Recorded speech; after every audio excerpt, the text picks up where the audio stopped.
Okay, let's set the record straight. Here are some outdoor things that I think you ought to know. Let's go.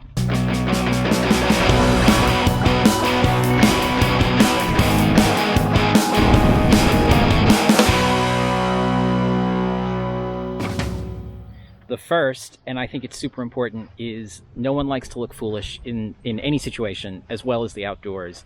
And so the first thing I'm going to say is that it's pronounced Teva, not Tiva. It's Thule, not Thule. And it's Arc'teryx, not whatever bastardization of that strange name you've decided to come up with. Teva is actually Hebrew for nature. If you choose to wear sock liners, which I think is mostly older backpackers, we started wearing sock liners because wool socks were scratchy and uncomfortable, but we knew that wool wicked moisture really well. But if you still choose to wear sock liners, that's cool, but this is important. Don't wear synthetic sock liners under wool socks. The synthetic sock liner doesn't wick moisture as quickly as the wool does, so it actually slows the rate that the wool can wick moisture. So if you're gonna wear a sock liner, match the material to your primary sock. Don't wear a down jacket or other insulated jacket inside your sleeping bag.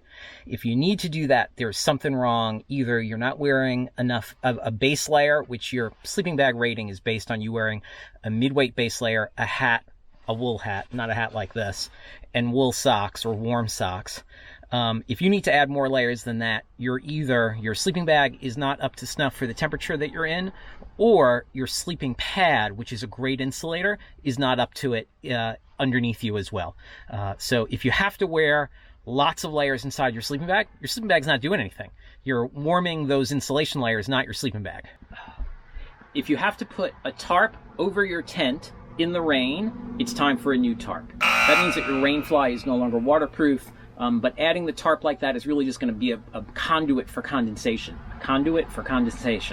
Okay, so bad idea, particularly if it's draped directly on top of the tarp, or particularly if it's draped on top of the sleeping bag and directly touching it. If it's suspended over your tent, that's okay, but really, if you want to be doing this all the time, you're going to need a tent that does okay in the rain. Time to buy a new tent. Don't buy a reservoir that's less than 3 liters. To go from, say, a 2.5 liter reservoir or even a 2 liter reservoir to a 3 liter reservoir costs about $4 or $5. But if you need the extra space and you've only got a 2 liter reservoir, you don't have to go out and spend another $40 on a bigger reservoir. So just buy the biggest reservoir you can when you start. Most backpacks will take a 3 liter reservoir, unless you're buying something that's really small, like 18 liters or less of volume, then maybe a 2 or a 2.5 will fit. But for most cases, most backpacks will fit a 3 liter reservoir. Don't ever buy a backpack without getting fitted for it. And we're going to talk about this in upcoming videos. We're going to talk about how to fit a backpack, how to pack a backpack, which a lot of people don't do right. But don't ever just walk in, grab a pack, say, oh, this looks good. Maybe try it on empty. Bad idea. We've talked about that before. And then head to the register.